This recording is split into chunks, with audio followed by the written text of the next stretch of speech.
ଆଜିର ସୁନ୍ଦର ପ୍ରସଙ୍ଗଟା ଏ ପ୍ରକାର ରହିଛି, ଯୀଶୁଙ୍କୁ ନ ଜାଣି ଘୃଣା କରନ୍ତୁ ନାହିଁ। କେହି ଜଣେ କମେଣ୍ଟସରେ ଆମର ଏ ପ୍ରସଙ୍ଗଟା ଆପଣମାନେ ଲେଖିପାରିବେ, ଯୀଶୁଙ୍କୁ ନ ଜାଣି ଘୃଣା କରନ୍ତୁ ନାହିଁ। ଆଜି ଲୋକମାନେ ଯୀଶୁଙ୍କୁ କାହିଁକି ଘୃଣା କରୁଛନ୍ତି? କାରଣ ଯୀଶୁ ଖ୍ରୀଷ୍ଟଙ୍କୁ ଜାଣିନାହାନ୍ତି। ଯେଉଁ ସମୟରେ ଜଣେ ବ୍ୟକ୍ତି ଯୀଶୁ ଖ୍ରୀଷ୍ଟଙ୍କୁ ଜାଣିବ, ସେ କୌଣସି ପ୍ରକାର ଭାବରେ ତାଙ୍କୁ ଘୃଣା କରିବ ନାହିଁ। ସେଥିପାଇଁ ଯୀଶୁଙ୍କୁ ନ ଜାଣି ତାଙ୍କୁ ଘୃଣା କରନ୍ତୁ ନାହିଁ। କାରଣ ମୁଁ ସେହି ଫାନ୍ଦରେ ପଡ଼ିଥିଲି, ମୁଁ ସେହି ପ୍ରକାର ଭାବରେ ଥିଲି। ଯୀଶୁ ଖ୍ରୀଷ୍ଟଙ୍କୁ ନ ଜାଣି ତାଙ୍କୁ ଘୃଣା କରୁଥିଲି। ଏ ମୁଖରେ ଘୃଣା କରୁନଥିଲି, ହୃଦୟର ସହିତ ଘୃଣା କରୁଥିଲି। ମୋ ଯୀଶୁଙ୍କୁ 1% ପସନ୍ଦ ନଥିଲା। ମୁଁ ଯୀଶୁଙ୍କୁ ଟିକେ ମଧ୍ୟ ପସନ୍ଦ କରୁନଥିଲି। କାହିଁକି? କାରଣ ମୁଁ ଯୀଶୁ ଖ୍ରୀଷ୍ଟଙ୍କୁ ଜାଣିନଥିଲି। ଯୀଶୁ ଖ୍ରୀଷ୍ଟ ଖ୍ରୀଷ୍ଟିଆନ ମାନଙ୍କର ପ୍ରଭୁ, ସେ ଗୋଟେ ବିଦେଶୀ ଭଗବାନ ଅଟନ୍ତି। ଆଉ ସେ ଏହି ପ୍ରକାର ବ୍ୟକ୍ତି ଅଟନ୍ତି, ମୁଁ ଜାଣିନଥିଲି। ଲୋକମାନେ କହିଥିଲେ ସେ ଗୋଟେ ବିଦେଶୀ ଭଗବାନ, ସେ ଖ୍ରୀଷ୍ଟିଆନ ମାନଙ୍କର ପରମେଶ୍ୱର, ଆଉ ବହୁତ ଦୁର୍ବଳ ପରମେଶ୍ୱର, ସେ କାହାକୁ କିଛି କରିପାରିବେ ନାହିଁ। ଲୋକମାନେ ତାଙ୍କୁ ଝିକି ନେଲେ, ଆଉ କ୍ରୁଶରେ ତାଙ୍କର ଡ୍ରେସ ପଟା କାଢି ଦେଇକିନା ପୁରା ତାଙ୍କୁ ପିଠି ଗୁଡ଼ିକକୁ କରଡ଼ା ମାଡ଼ରେ ମାରି ମାରି ଫଟେଇ ଦେଲେ। ଫଟେଇ ଦେଇକିନା ତାଙ୍କୁ ସେଇ କଣ୍ଟା ମାରି କ୍ରୁଶରେ ତାଙ୍କୁ ଟଙ୍ଗେଇ ଦେଲେ। ଆଉ ଏତେ ଦୁର୍ବଳ ପରମେଶ୍ୱର, ସେହି ପରମେଶ୍ୱରଙ୍କୁ ପ୍ରଭୁ ବୋଲି କିଏ ଗ୍ରହଣ କରିବ? କାରଣ ଆମେ ଜାଣିଛୁ ପ୍ରଭୁ ମାନେ ଶକ୍ତିଶାଳୀ ଥିବେ, ପାୱାରଫୁଲ ଥିବେ, ହାତରେ ଖଣ୍ଡା କାତି ବିଭିନ୍ନ ପ୍ରକାର ଅସ୍ତ୍ର ଶସ୍ତ୍ର ଗୁଡ଼ିକ ଥିବ। ଆର ବେକ କାଟି ଦଉଥିବେ, ତାକୁ ଭୁଷି ଦଉଥିବେ, ତାକୁ ମାରି ଦଉଥିବେ। ମାତ୍ର ଏଇଟା କେମିତି ପ୍ରଭୁ? ଏଇଟା ଏତେ ଦୁର୍ବଳ କେମିତି? କ୍ରୁଶ ଉପରେ ମରୁଛନ୍ତି, ତାଙ୍କୁ କେହି ରକ୍ଷା ମଧ୍ୟ କରିପାରୁନାହାନ୍ତି। ସେ ଚିଲ୍ଲାଉଛନ୍ତି, ଏଲି ଏଲି ଲାମା ସାବକ୍ତାନି, ହେ ପରମେଶ୍ୱର, ହେ ପରମେଶ୍ୱର, ମତେ କାହିଁକି ପରିତ୍ୟାଗ କରିଦେଲ? ଏଇଟା ମୁଁ ଜାଣିଥିଲି। ମାତ୍ର ତା ପଛେ ମୁଁ ଯୀଶୁ ଖ୍ରୀଷ୍ଟଙ୍କୁ ଚିହ୍ନି ପାରିଲି, ଜାଣିପାରିଲି। ସେ ଦୁର୍ବଳ ପରମେଶ୍ୱର ନାହାନ୍ତି। ସେ ଦୁର୍ବଳ ପରମେଶ୍ୱର ହେଇଥିଲେ ବନ୍ଧୁକ ଖଣ୍ଡା କାତି ଧରି ଆସିଥାନ୍ତେ। ସେ ସର୍ବଶକ୍ତିପାତ ପରମେଶ୍ୱର ଖାଲି ହାତରେ ଆସିଛନ୍ତି। ତାଙ୍କୁ କାହାକୁ ମାରିବାର ଅଛି ବୋଲେ ହାତ ଉଠେଇବା ଦରକାର ନାହିଁ। ପଦେ କହିଦେଲେ ସେ ଗଲା। ସେ ଡିମିରି ଗଛକୁ ପଦେ ଆଜ୍ଞା ଦେଲେ, ଆଜିଠାରୁ ତୋ ଠାରୁ କେହି ଫଳ ପାଆନ୍ତୁ ନାହିଁ, ସାଙ୍ଗେ ସାଙ୍ଗେ ଶୁଖିଗଲା। ତାଙ୍କ ମୁଖର ବାକ୍ୟରେ ଶକ୍ତି ଅଛି। ତାଙ୍କୁ କୌଣସି ପ୍ରକାର ଖଣ୍ଡା କାତିର ଆବଶ୍ୟକ ନାହିଁ। ସେ ମୋ ପାଇଁ, ମୋ ପାପ ପାଇଁ ନିଜେ ଦୁର୍ବଳ ହେଇଗଲେ। ସେ ତାଙ୍କୁ ଅନେକ କଥା କହିଥାନ୍ତେ, ମାତ୍ର କହିଲେ ମତେ କ୍ରୁଶରେ ଚଢେଇ ଦେବେ। ସେଥିପାଇଁ ସେ ନୀରବ ରହିଲେ, ଯେମିତିକି ସେ କ୍ରୁଶରେ ଚଢିଯିବେ। ପ୍ରିୟମାନେ, ଯୀଶୁଙ୍କୁ ନ ଜାଣି, ପ୍ରଭୁ ଯୀଶୁ ଖ୍ରୀଷ୍ଟଙ୍କୁ ନ ଜାଣି ଘୃଣା କରନ୍ତୁ ନାହିଁ। ଘୃଣା କରିବେ, ଫାଷ୍ଟ ଜାଣନ୍ତୁ ସେ କିଏ, ସେ କଣ ପାଇଁ ପୃଥିବୀ ପୃଷ୍ଠକୁ ଆସିଥିଲେ, ଏଇଟା ଜାଣନ୍ତୁ। ପ୍ରଥମେ ଯୀଶୁଙ୍କୁ ଭଲ ଭାବରେ ଟିକେ ଜାଣନ୍ତୁ। ଜାଣିଲା ପରେ ଆପଣ ତାଙ୍କୁ ଗ୍ରହଣ କରନ୍ତୁ, ଘୃଣା କରନ୍ତୁ, ଯାହା ବି କରନ୍ତୁ। ପ୍ରଥମରେ ଟିକେ ଜାଣନ୍ତୁ। ଏଇ ବାଇବଲ ପଢିଲେ ଯୀଶୁଙ୍କ ବିଷୟରେ ଆପଣ ଜାଣିପାରିବେ। ଆଉ ତାପରେ ଆପଣ ତାଙ୍କୁ ଘୃଣା କରିପାରିବେ, ତାଙ୍କୁ ଗାଳି କରିପାରିବେ, ତାଙ୍କୁ ମନ ଇଚ୍ଛା କଥା ଆପଣ କହିପାରିବେ। ଫାଷ୍ଟ ତ ଜାଣନ୍ତୁ ନା ଯୀଶୁ ଖ୍ରୀଷ୍ଟ କିଏ, ତା ପଛେ ଯୀଶୁ ଖ୍ରୀଷ୍ଟଙ୍କ ବିଷୟରେ ଆପଣ କହିବେ। ପୃଥିବୀର ଅଧାରୁ ଅଧିକ 800 କୋଟି ଲୋକ, 400 କୋଟି ଲୋକରୁ ଅଧିକ ଲୋକ ଯୀଶୁ ଖ୍ରୀଷ୍ଟଙ୍କୁ ପ୍ରଭୁ ଭାବରେ ଗ୍ରହଣ କରିଛନ୍ତି। କେବଳ ଗ୍ରହଣ କରିନାହାନ୍ତି, ନିଜ ଜୀବନକୁ ତାଙ୍କ ହସ୍ତରେ ଦେଇ ଦେଇଛନ୍ତି। ଯେ ଖଣ୍ଡା ବ୍ୟବହାର କରିନାହାନ୍ତି, ଯେ କୌଣସି ଅସ୍ତ୍ରଶସ୍ତ୍ର ବ୍ୟବହାର କରିନାହାନ୍ତି, କାହାକୁ ମାରି ନାହାନ୍ତି, ଯେ କି କ୍ରୁଶରେ ମରିଗଲେ, ସେହି ପରମେଶ୍ୱରଙ୍କ ପାଖରେ 400 କୋଟିରୁ ଉର୍ଦ୍ଧ୍ୱ ଲୋକ ନିଜ ଜୀବନକୁ ତାଙ୍କଠାରେ ସମର୍ପଣ କରିଦେଇଛନ୍ତି। କାହିଁକି? ସେମାନେ ଯୀଶୁଙ୍କୁ ଜାଣିଲେ, ଯୀଶୁଙ୍କ ପରିଚୟ ପାଇଲେ, ଯୀଶୁ ଖ୍ରୀଷ୍ଟ କିଏ ଅଟନ୍ତି ଏଇଟା ସେ ବୁଝିଲେ।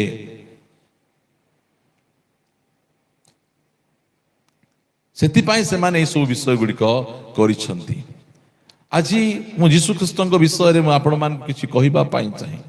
ଜାଣନ୍ତୁ, ବାଇବଲ ପଢିଲେ, ସେଥିପାଇଁ ଲୋକମାନଙ୍କୁ ବାଇବଲ ପଢ ନାହିଁ। ଦୁନିଆର ସବୁ ପୁସ୍ତକ ପଢ, ମାତ୍ର ତୁମେ ବାଇବଲ ପଢ ନାହିଁ। କାରଣ ବାଇବଲ ପଢିଲେ ଆଖି ଫିଟିଯିବ, ସତ୍ୟ ପରମେଶ୍ୱରଙ୍କୁ ଜାଣିଦେବ।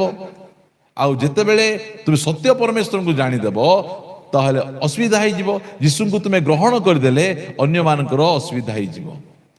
ସେଥିପାଇଁ ଲୋକମାନେ ସବୁ ପଢ଼ ସିନା ଏ ବାଇବଲ ପଢ଼ ନାହିଁ। ବାଇବଲକୁ ଝିକୁଛନ୍ତି, ଚିରୁଛନ୍ତି, ବାଇବଲକୁ ନିଆଁ ଲଗାଉଛନ୍ତି, ବାଇବଲକୁ ବ୍ୟାନ୍ କରିଦେଉଛନ୍ତି। କେତେ ଦେଶରେ ଅଧିକ ଏହି ପୁସ୍ତକକୁ ଡରୁଛନ୍ତି। ଅନେକ ଦେଶ ଗୁଡ଼ିକରେ ସବୁ ତୁମେ କରିପାରିବ, ମୋବାଇଲରେ ବାଇବଲ ଡାଉନଲୋଡ କରିପାରିବ ନାହିଁ, କି ତୁମେ ବାଇବଲର ହାର୍ଡ କପି ତୁମେ ରଖିପାରିବ ନାହିଁ। କାହିଁକି? ବାଇବଲ ପଢ଼ିଲେ ତୁମେ ଯୀଶୁଙ୍କ ବିଷୟରେ ତୁମେ ଜାଣିଦେବ। ପ୍ରିୟମାନେ, ମୁଁ ଯୀଶୁଙ୍କ ବିଷୟରେ ମୁଁ ଆପଣମାନଙ୍କୁ କିଛି କହିବା ପାଇଁ ଚାହେଁ।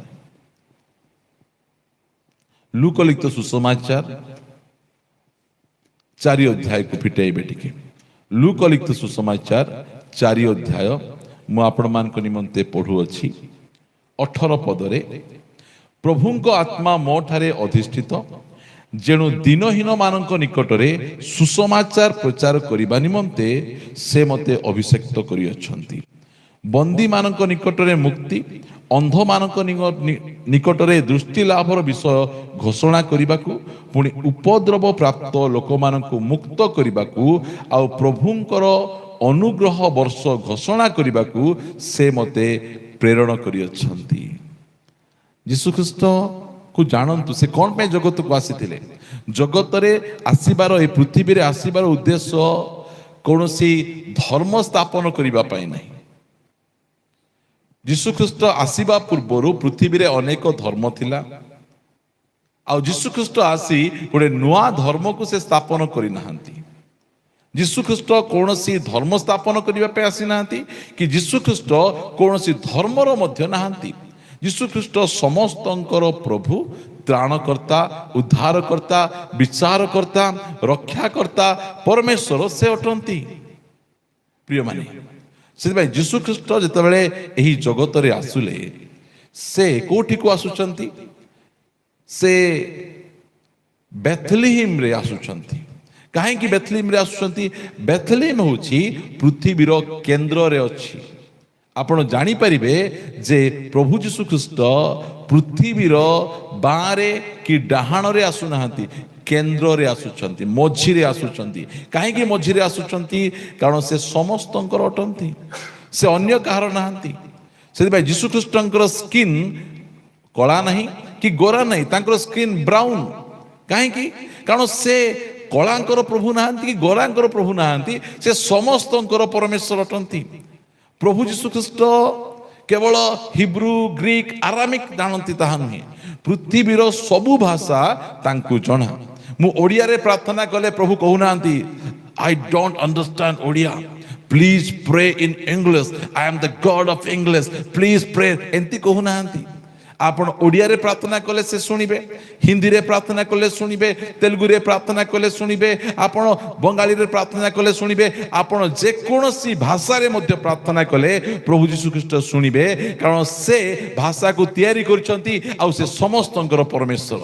ଓଡ଼ିଆଙ୍କର ପରମେଶ୍ୱର, ସେ ଇଂରାଜୀର ପରମେଶ୍ୱର, ହିନ୍ଦୀ ମାନଙ୍କ ପରମେଶ୍ୱର, ସମସ୍ତଙ୍କର ପରମେଶ୍ୱର। ସେଥିପାଇଁ ସେ ଏହି ସ୍ଥାନରେ କୌଣସି ଗୋଟିଏ ନୂଆ ଧର୍ମ ସ୍ଥାପନ କରିବା ପାଇଁ ଆସିନାହାନ୍ତି। এইটা ଆମେ ସୁସମାଚାର ପ୍ରଚାର କରୁଛୁ। ଆମେ କାହିଁକି? କୌଣସି ଧର୍ମରେ ମୁକ୍ତି ନାହିଁ, କୌଣସି ଧର୍ମରେ ପରିତ୍ରାଣ ନାହିଁ। ସେଥିପାଇଁ ପ୍ରଭୁ ଯୀଶୁଖ୍ରୀଷ୍ଟ ଆସି କହିଲେ ମୁଁ ଜଗତର ଜ୍ୟୋତି। କାହିଁକି? ଆଜି ଲୋକମାନେ ଅନ୍ଧକାରରେ ଥିଲେ, ଅନ୍ଧକାରରେ ଥିବାରୁ ଆଲୋକ ଖୋଜୁଥିଲେ। ସେଥିପାଇଁ ପ୍ରଭୁ ଯୀଶୁଖ୍ରୀଷ୍ଟ ଜଗତର ଜ୍ୟୋତି ଅଟନ୍ତି।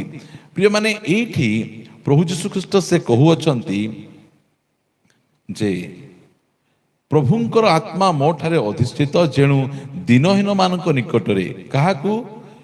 ଦିନହୀନ, ଦୁଃଖୀ, ଦରିଦ୍ର, ଅନାଥ, ବିଧବା, ଏହି ପ୍ରକାର ଦିନହୀନ ମାନଙ୍କ ନିକଟରେ ସୁସମାଚାର, ଖୁସିର ଖବର ସେ ଦେବା ପାଇଁ ଆସିଲେ। ଆଉ ବନ୍ଦୀମାନେ, ଯେଉଁମାନେ ବିଭିନ୍ନ ପ୍ରକାର ପାପରେ ବନ୍ଧନରେ ଥିଲେ, ଶୈତାନର ବନ୍ଧନରେ, ନିଶା ଦ୍ରବ୍ୟର ବନ୍ଧନରେ, ପରମ୍ପରାର ବନ୍ଧନରେ, ବିଭିନ୍ନ ପ୍ରକାର ଭୂତ ପ୍ରେତ ବନ୍ଧନ ଗୁଡ଼ିକରେ ଥିଲେ, ଲେଖାଗଲା ବନ୍ଦୀମାନଙ୍କ ନିକଟରେ ମୁକ୍ତି। ବନ୍ଦୀମାନଙ୍କ ନିକଟରେ କ'ଣ? ମୁକ୍ତି। କାହାକୁ ଆସି କମ୍ବଳ, କାହାକୁ ବରା ସିଙ୍ଗଡ଼ା, କାହାକୁ କୌଣସି ପ୍ରକାର ପ୍ରଲୋଭନ ନାହିଁ। ଯେଉଁମାନେ ଦିନହୀନ ସେମାନଙ୍କ ନିକଟରେ ସେ ସୁସମାଚାର ପ୍ରଚାର କଲେ, ଆଉ ଯେଉଁମାନେ ବନ୍ଧନରେ ଅଛନ୍ତି ସେମାନଙ୍କ ନିକଟରେ ମୁକ୍ତି, ଆଉ ଅନ୍ଧମାନଙ୍କ ନିକଟରେ ଦୃଷ୍ଟି ଲାଭର ବିଷୟ ଘୋଷଣା କରିବା ପାଇଁ, ଆଉ ଯେଉଁମାନେ ସମାଜରେ ଉପଦ୍ରବ ପ୍ରାପ୍ତ, ଦଳିତ, ନୀଚ, ବିଭିନ୍ନ ପ୍ରକାର ଭାବରେ କଦର୍ଯ୍ୟ ଭାବରେ ଲୋକମାନେ ତାଙ୍କୁ ଦଳିତ କରି ରଖୁଛନ୍ତି, ଉପଦ୍ରବ ଲୋକମାନଙ୍କୁ ମୁକ୍ତ କରିବାକୁ। ଆମେ ମଧ୍ୟ ସେହି ପ୍ରକାର ଉପଦ୍ରବ ପ୍ରାପ୍ତ ଲୋକ ଆମେ ଥିଲୁ। ମୁଁ ପ୍ରଭୁଙ୍କୁ ଧନ୍ୟବାଦ ଦିଏ ଯେ ସେ ପରମେଶ୍ୱର ଆମକୁ ସେ ଉପଦ୍ରବରୁ ସେ ଆମମାନଙ୍କୁ ମୁକ୍ତ କରିଛନ୍ତି, ଆଉ ପ୍ରଭୁଙ୍କର ଅନୁଗ୍ରହର ବର୍ଷ ଘୋଷଣା କରିବାକୁ ସେ ମୋତେ ପ୍ରେରଣା କଲେ। ଜାଣନ୍ତୁ ଏଠି କ'ଣ ମନ୍ଦ ଅଛି କୁହନ୍ତୁ? ସେ ଏହି ସବୁ ବିଷୟ ପାଇଁ ଆସିଛନ୍ତି। ମୁଁ ଆପଣମାନଙ୍କୁ ଲୁକ ନିକଟକୁ ପୁନର୍ବାର ନେଇଯିବା ପାଇଁ ଚାହେଁ। ଏହାର 19 ଅଧ୍ୟାୟକୁ ଆପଣମାନଙ୍କ ନିକଟକୁ ନେଇଯିବି। ପ୍ରଭୁ ଯୀଶୁ ଖ୍ରୀଷ୍ଟଙ୍କୁ ଘୃଣା କରିବା ପୂର୍ବରୁ ତାଙ୍କୁ ଜାଣନ୍ତୁ ସେ କ'ଣ ପାଇଁ ଆସିଥିଲେ। 19 ଅଧ୍ୟାୟ, ଲୁକ 19 ଅଧ୍ୟାୟ, ଏହାର 10 ପଦ 9 ପଦରୁ ପଢୁଛି। ସେଥିରେ ଯୀଶୁ ତାଙ୍କ ବିଷୟରେ କହିଲେ। କାହା ବିଷୟରେ? ଯକ୍ଷଙ୍କ ବିଷୟରେ କହିଲେ। କ'ଣ କହିଲେ? ଆଜି ଏହି ଗୃହରେ ପରିତ୍ରାଣ ଉପସ୍ଥିତ ହୋଇଅଛି, ଯେଣୁ ଏ ମଧ୍ୟ ଅବ୍ରାହମଙ୍କର ଜଣେ ସନ୍ତାନ। କାରଣ ଯାହା ହଜିଅଛି ତାହା ଖୋଜି ରକ୍ଷା କରିବାକୁ ମନୁଷ୍ୟ ପୁତ୍ର ଆସିଅଛନ୍ତି। ମନୁଷ୍ୟ ପୁତ୍ର କ'ଣ ପାଇଁ ଆସିଅଛନ୍ତି? ପ୍ରଭୁ ଯୀଶୁ ଖ୍ରୀଷ୍ଟ କ'ଣ ପାଇଁ ଆସିଛନ୍ତି? ଯାହା ହଜିଅଛି। କିଏ ହଜିଛନ୍ତି? ମନୁଷ୍ୟ ହଜି ଯାଇଛି। ମନୁଷ୍ୟ ତାର ସୃଷ୍ଟିକର୍ତ୍ତାଙ୍କ ଠାରୁ ହଜି ଯାଇଛି। ସେ ଯେଉଁମାନେ ସୃଷ୍ଟିକର୍ତ୍ତା ନୁହନ୍ତି ସେମାନଙ୍କ ପଛକୁ ପଳାଇ ଯାଇଛି। ଆଜି ଦେଖନ୍ତୁ ମନୁଷ୍ୟ ହଜି ଯାଇଛି। ସେ କିଏ? ସେ କୋଉଠାରୁ ଆସିଛି? ସେ ମାଙ୍କଡରୁ ଆସିନାହିଁ, କୌଣସି ମାଟି ତଳୁ ବାହାରି ନାହିଁ ମଣିଷ। ମନୁଷ୍ୟ ପରମେଶ୍ୱରଙ୍କ ଠାରୁ ଆସିଛି। ଆମର ପରମେଶ୍ୱର ସେ ଗୋଟିଏ ମାଟିରେ ଗୋଟେ ପିଣ୍ଡୁଳା ତିଆରି କଲେ, ଆଉ ତାର ନାସିକା ରନ୍ଧ୍ରରେ ଫୁଙ୍କ ଦେବାରୁ ସେ ଜୀବିତ ପ୍ରାଣୀ ହେଲେ। ମନୁଷ୍ୟକୁ ତାଙ୍କର ସାଦୃଶ୍ୟ ଓ ପ୍ରତିମୂର୍ତ୍ତିରେ ତିଆରି କରିଛନ୍ତି। ମାତ୍ର ଆଜି ମନୁଷ୍ୟ ମଦୁଆ ହେଇଯାଇଛି, ଜୁଆରୀ ହେଇଯାଇଛି, ବ୍ୟଭିଚାର ହେଇଯାଇଛି, କ୍ରୋଧୀ ହେଇଯାଇଛି, ଗଣ୍ଡଗୋଳ କରିବା, ହତ୍ୟାକାରୀ। ଆଜି ମନୁଷ୍ୟ ତାର ସ୍ୱଭାବକୁ ହରାଇ ଦେଇଛି। ଏଠି ଯକ୍ଷଙ୍କ ବିଷୟରେ କହୁଛନ୍ତି। ଯକ୍ଷ ଜଣେ ସରକାରୀ କର୍ମଚାରୀ, ପ୍ରଧାନ କରଗ୍ରାହୀ, ଗୋଟେ ତହସିଲଦାର ଥିଲେ ଯକ୍ଷ। ମାତ୍ର ଲାଞ୍ଚୁଆ ଥିଲେ। ଟେବୁଲ ତଳେ ଲାଞ୍ଚ ଦଉଥିଲେ, ଟେବୁଲ ଉପରେ ଲାଞ୍ଚ ନଉଥିଲେ, ଜବରଦସ୍ତି କରି ଲାଞ୍ଚ ନଉଥିଲେ, ଚାକିରି କରିକିନା ଲାଞ୍ଚ ନଉଥିଲେ ଯକ୍ଷ। ଜୀବନରେ ଧନ ସମ୍ପତ୍ତି ଭର୍ତ୍ତି ହେଇକିନା ଅଛି, ମାତ୍ର ଜୀବନରେ ଶାନ୍ତି ନାହିଁ, ଜୀବନରେ ସମ୍ମାନ ନାହିଁ। ଲୋକମାନେ ମୁହଁ ଆଗରେ ଆଜ୍ଞା ନମସ୍କାର ବୋଲୁଥିବେ, ପଛଆଡେ ଲାଞ୍ଚୁଆ, ଲାଞ୍ଚ ଖାଇରା, ମଦୁଆ, ଏହି ପ୍ରକାର କଥା କହୁଥିଲେ। ସେ ଶୁଣିଛନ୍ତି, ଜାଣିଛନ୍ତି। ଯକ୍ଷ ସେଇ ଟଙ୍କାର ପ୍ରେମରେ, ଲାଞ୍ଚରେ ଜଗତରେ ହଜି ଯାଇଛନ୍ତି। ଆଜି ଅନେକ ସରକାରୀ କର୍ମଚାରୀ ମଧ୍ୟ ଲାଞ୍ଚ ନେଇକିନା ସେମାନେ ହଜି ଯାଇଛନ୍ତି। ଗୋଟିଏ କାଗଜ, ଗୋଟିଏ ଫାଇଲ ଗୋଟିଏ ଜାଗାରୁ ଆଉ ଗୋଟେ ଜାଗାକୁ ନେବାର ଅଛି ବୋଲେ ବିନା ଲାଞ୍ଚରେ ହେଉନାହିଁ।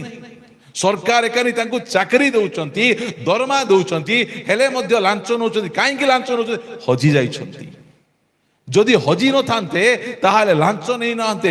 ଏଇ ଯକ୍ଷ ଧନ ସମ୍ପତ୍ତିରେ ପରିପୂର୍ଣ୍ଣ ଯକ୍ଷ, ମାତ୍ର ଜୀବନରେ ଶାନ୍ତି ନାହିଁ, ଜୀବନରେ କୌଣସି ପ୍ରକାର ଭାବରେ ଆଶୀର୍ବାଦ ନାହିଁ, ସମ୍ମାନ ନାହିଁ। ଏହି ପ୍ରକାର ଯକ୍ଷ ହଜି ଯାଇଛନ୍ତି। ଦିନେ ଯୀଶୁ ଜିରିଖକୁ ଆସିବା ସମୟରେ ଏ ଯକ୍ଷଙ୍କର ଇଚ୍ଛା ହେଲା, ଯୀଶୁ କିଏ ମୁଁ ଦେଖିବା ପାଇଁ ଚାହୁଁଛି। ସେଥିପାଇଁ କହୁଛି, ପ୍ରଥମେ ଯୀଶୁଙ୍କୁ ଜାଣନ୍ତୁ, ତାପରେ ପ୍ରେମ କରିବେ କି ଘୃଣା କରିବେ ତାପରେ କରିବେ। ଗୋଟେ ଯକ୍ଷ ଏ ଗୋଟେ ଗରିବ ଲୋକ ନୁହନ୍ତି, ପ୍ରଧାନ କରଗ୍ରାହୀ, ଗୋଟେ ତହସିଲଦାର, ଗୋଟେ sub collector, collector, IAS officer, ଗୋଟେ କ୍ୟାଟାଗୋରୀ ଲୋକ। ତାଙ୍କୁ କ'ଣ ଅଭାବ ଟିକେ କୁହନ୍ତୁ ଆଜ୍ଞା। ଆମକୁ ସିନା କହିବେ ତୁମେ ଆଦିବାସୀ, ହରିଜନ, ଦୁଃଖୀ ଦରିଦ୍ର ମାନଙ୍କୁ ଫୁସରେଇକିନା ସେମାନଙ୍କୁ ଧର୍ମ ପରିବର୍ତ୍ତନ କରୁଛ। ଏ ଯକ୍ଷକୁ କ'ଣ ଅସୁବିଧା ଥିଲା? ଆଗୁ ଟଙ୍କା ନାହିଁ, ଧନ ନାହିଁ, ନା ସମ୍ପତ୍ତି ନାହିଁ, ନା କ'ଣ ନାହିଁ? ସବୁ ଅଛି, ମାତ୍ର ଜୀବନରେ ଶାନ୍ତି ନାହିଁ, ଜୀବନରେ ସମ୍ମାନ ନାହିଁ। এইটা ସେ ଜୀବନରେ ଲେକ୍ ପାଇଛି, ଅଭାବ ତାର।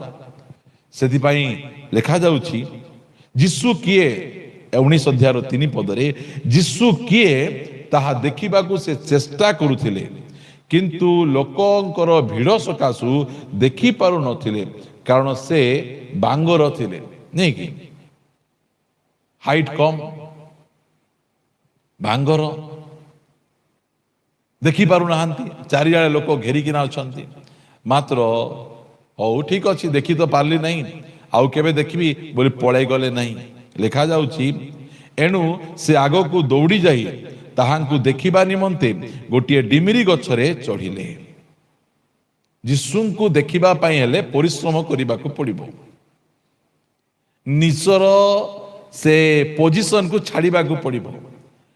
ଜଣେ ତହସିଲଦାର କ୍ୟାଟେଗୋରୀର, ଗୋଟେ କଲେକ୍ଟର କ୍ୟାଟେଗୋରୀର ଗୋଟେ ବ୍ୟକ୍ତି ଯୀଶୁଙ୍କୁ ଦେଖିବା ପାଇଁ ଏତେ ଆଗ୍ରହ, ସେହି ବ୍ୟକ୍ତି ଆଗକୁ ଦୌଡ଼ି ଯାଇ, ଚାଲି ଚାଲି ନାହିଁ, ଦୌଡ଼ି ଯାଇ ସେ କ'ଣ କରୁଛନ୍ତି, ଗୋଟେ ଡିମିରି ଗଛ ଚଢ଼ୁଛନ୍ତି ଯୀଶୁଙ୍କୁ ଦେଖିବା ପାଇଁ। ଭାବି ଦେଖନ୍ତୁ, ପଚାରୁଥିଲେ ଆରେ ଆଜି ଆମର ଆଜ୍ଞାଙ୍କୁ କ'ଣ ହେଲା, କ'ଣ ଡିମିରି ଖାଇବାକୁ ଇଚ୍ଛା କି ଆଙ୍କୁ, ଏ ଗଛରେ ଚଢ଼ୁଛନ୍ତି।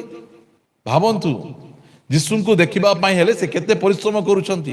କାହିଁକି, ସେ ଜାଣିଛନ୍ତି ପରିତ୍ରାଣ ଯୀଶୁ ଦେଇପାରିବେ, ଶାନ୍ତି ଯୀଶୁ ଦେଇପାରିବେ, ପାପ କ୍ଷମା ଯୀଶୁ ଦେଇପାରିବେ। ଏଥିପାଇଁ ତାଙ୍କୁ କିଏ ଡକା ଯାଇ ନଥିଲା, ମାତ୍ର ସେ ଶାନ୍ତିର ଅନ୍ୱେଷଣ କରୁଥିଲେ, ଉଦ୍ଧାରର ଅନ୍ୱେଷଣ କରୁଥିଲେ, ଅନନ୍ତ ଜୀବନର ଅନ୍ୱେଷଣ କରୁଥିଲେ। ଆଉ ସେଇଟା ଯୀଶୁଙ୍କ ପାଖରେ ଅଛି ବୋଲି ସେ ଶୁଣିଥିଲେ। ଆଉ ଯେତେବେଳେ ଯୀଶୁ ଖ୍ରୀଷ୍ଟ ତାଙ୍କର ଗାଁକୁ ଆସିଲେ, ତାଙ୍କୁ ଭେଟିବା ପାଇଁ ଯାଉଛନ୍ତି, ଚାରିଆଡ଼େ ଲୋକ ଗହଳ। ଇଆଡ଼େ ଗଲେ ମାମୁଁ ଅଛନ୍ତି, ସିଆଡ଼େ ଗଲେ ଦାଦା ଅଛନ୍ତି, ସିଆଡ଼େ ଗଲେ କାକା ଅଛନ୍ତି। ମୋତେ ଦେଖିଲେ ଖରାପ ଭାବିବେ, ମୋତେ କେହି ନ ଦେଖନ୍ତୁ, ମୁଁ କେବଳ ଯୀଶୁଙ୍କୁ ଟିକେ ଦେଖିଦେବି ବୋଲି ସେ ଗଛରେ ଚଢ଼ିଦେଲେ। ଗଛରେ ଚଢ଼ିଦେଲେ, ଲେଖାଗଲା ଏଣୁ ଆଗକୁ ଦୌଡ଼ି ଯାଇ ତାହାଙ୍କୁ ଦେଖିବା ନିମନ୍ତେ ଗୋଟିଏ ଡିମିରି ଗଛରେ ଚଢ଼ିଲେ, କାରଣ ସେହି ବାଟ ଦେଇ ଯୀଶୁଙ୍କର ଯିବାର ଥିଲା। ଗଛରେ ଚଢ଼ିଦେଲେ, ଚଢ଼ି ଦେଇ ସେ ଗଛରେ କ'ଣ କରୁଛନ୍ତି, ବସିଛନ୍ତି। ତଳେ ଲୋକ ଗହଳି, ସେ ଉପରେ ଚଢ଼ି ଦେଇଛନ୍ତି। ଆଉ କେହି ମଧ୍ୟ ଯକ୍ଷଙ୍କ ଆଡ଼କୁ ଅନଉନାହାନ୍ତି, ସମସ୍ତେ ଯୀଶୁଙ୍କ ଆଡ଼କୁ ଅନଉଛନ୍ତି। ଏହି ପ୍ରକାର ପରିସ୍ଥିତି ଚାଲିଛି। ତା ପଛେ ଲେଖାଗଲା ଯେତେବେଳେ ସେ ବାଟ ଦେଇ ଯୀଶୁଙ୍କ ଯିବାର ଥିଲା, ଯୀଶୁ ସେ ସ୍ଥାନକୁ ଆସି ଉପରକୁ ଚାହିଁ ତାଙ୍କୁ କହିଲେ। ଯୀଶୁ ଖ୍ରୀଷ୍ଟ ଦେଖୁଛନ୍ତି ଗୋଟେ ବାଙ୍ଗରା ଲୋକ ଅଛି, ତାକୁ ମୋତେ ଦେଖିବାକୁ ବହୁତ ଆଗ୍ରହ, ଆଉ ସେ ଗଛରେ ଚଢ଼ି ଦେଇଛି। ଯୀଶୁ ସେହି ବାଟ ଦେଇ ଯାଉ ଯାଉ ସେ ଉପରକୁ ଅନେଇଲେ, ଆଉ ପଚାରୁଛନ୍ତି, ବାବୁ ସେ ଉପରେ ଯୋଉ ବସିଛନ୍ତି ତାଙ୍କର ନାଁ କ'ଣ ଟିକେ କୁହ ତ? ଏ ବାଙ୍ଗରା, ଏ ବାଙ୍ଗରା, ଏ ପ୍ରଧାନ କରଗ୍ରାହୀ, ୟାଡକୁ ଓହ୍ଲେଇଆ ବୋଲି କହୁନାହାନ୍ତି।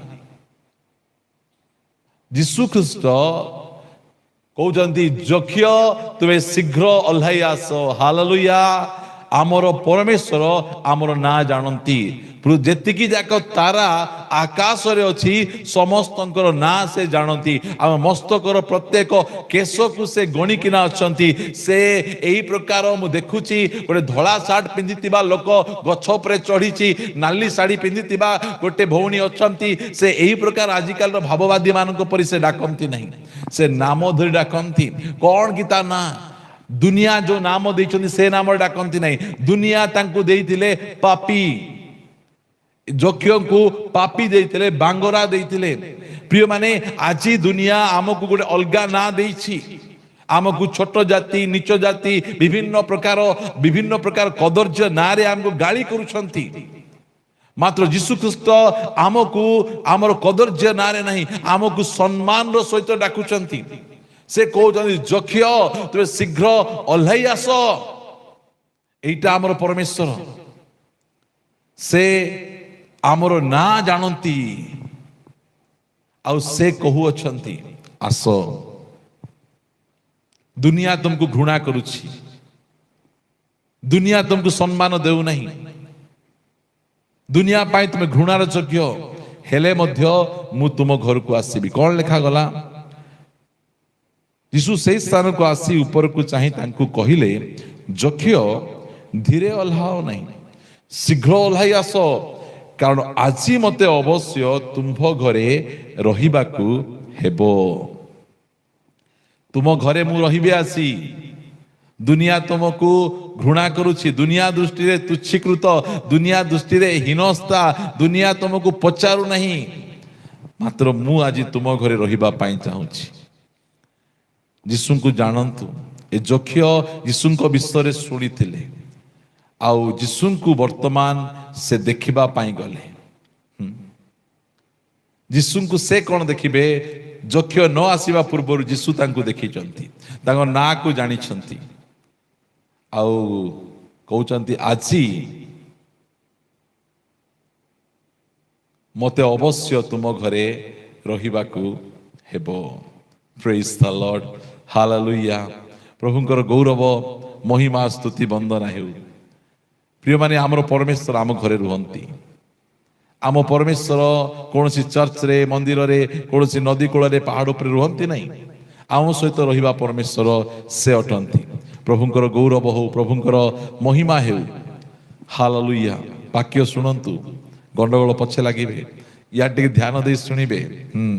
ଏହି ସ୍ଥାନରେ ଯେଉଁ ପ୍ରକାର କଥା କୁହାଯାଉଛି, ଏହି ବାକ୍ୟ ଆପଣଙ୍କ ଜୀବନକୁ ପରିବର୍ତ୍ତନ କରିବ ନିହାତି। ପ୍ରଭୁ ଆପଣମାନଙ୍କୁ ଅନୁଗ୍ରହ କରନ୍ତୁ ଯେ ଯକ୍ଷକୁ କହିଲେ, ଯକ୍ଷ ଆଜି ଅବଶ୍ୟ ମୋତେ ତୁମ ଘରେ ରହିବାର ଅଛି। ଲେଖାଯାଉଛି, ସେଥିରେ ସେ ଶୀଘ୍ର ଓହ୍ଲାଇ ଆସି ଆନନ୍ଦରେ ତାହାଙ୍କର ଆତିଥ୍ୟ କଲେ। ଯୀଶୁ ଆମ ଘରକୁ ଆସୁଛନ୍ତି, ଯୀଶୁଙ୍କ ପାଇଁ ଭଲ ଆତିଥ୍ୟ ସତ୍କାର କରିବାର ଅଛି।